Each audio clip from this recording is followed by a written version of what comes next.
So a good amount of you did reply to the video and were like, hey, Conrad minimized casualties and also really was one of the more self-aware Primarchs.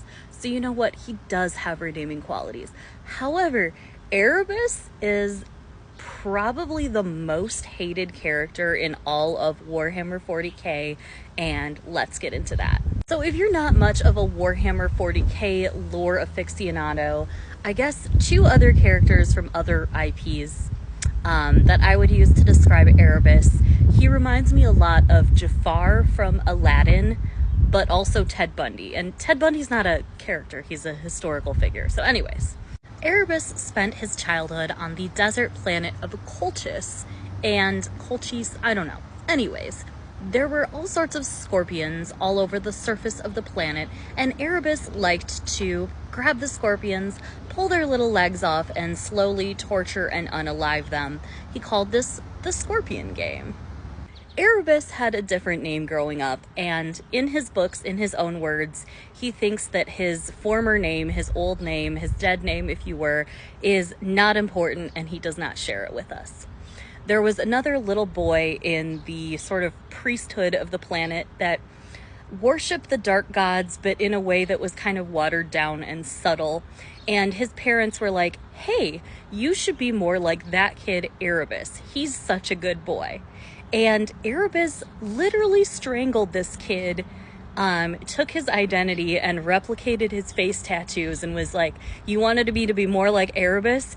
Got you, fam. TLDR, Lorgar shows up on the planet of Colchis, trying to recruit strapping young lads to be part of his Astartes warriors for the Great Crusade.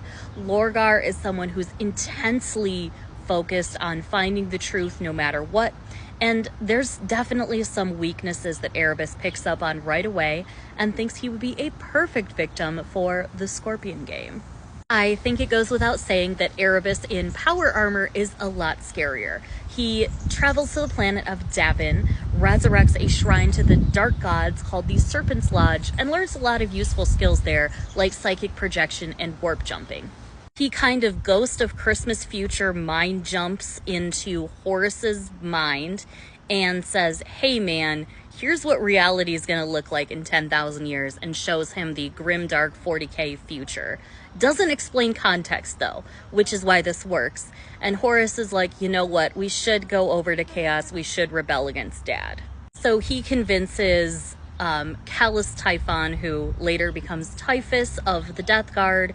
He convinces a lot of the Luna Wolves, a lot of the Alpha Legion, and a lot of the World Eaters that they should go over to Chaos. Another really fun thing that he does as a result of that is he is kind of the main orchestrator of the massacre on Istvan 3, which is where a lot of the traitor legions managed to unalive their remaining loyalist Astartes warriors, their remaining loyalist battle brothers in this massacre.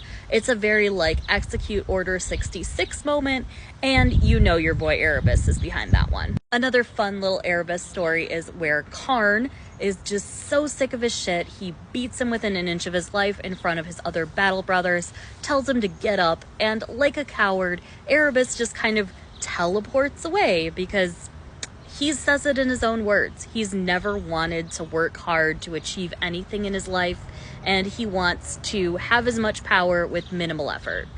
So I mean, if I really had to play like devil's advocate here, maybe like because he is sort of this like child of prophecy, the Emperor sees him as kind of this like antichrist, this like bringer of the dark gods into the Imperium. Maybe he's kind of like predetermined from birth to really fuck everything up, but otherwise I don't have any empathy whatsoever for this character. So let me know what you guys think, and also who's the next episode of Jerkhammer 40k? Let me know.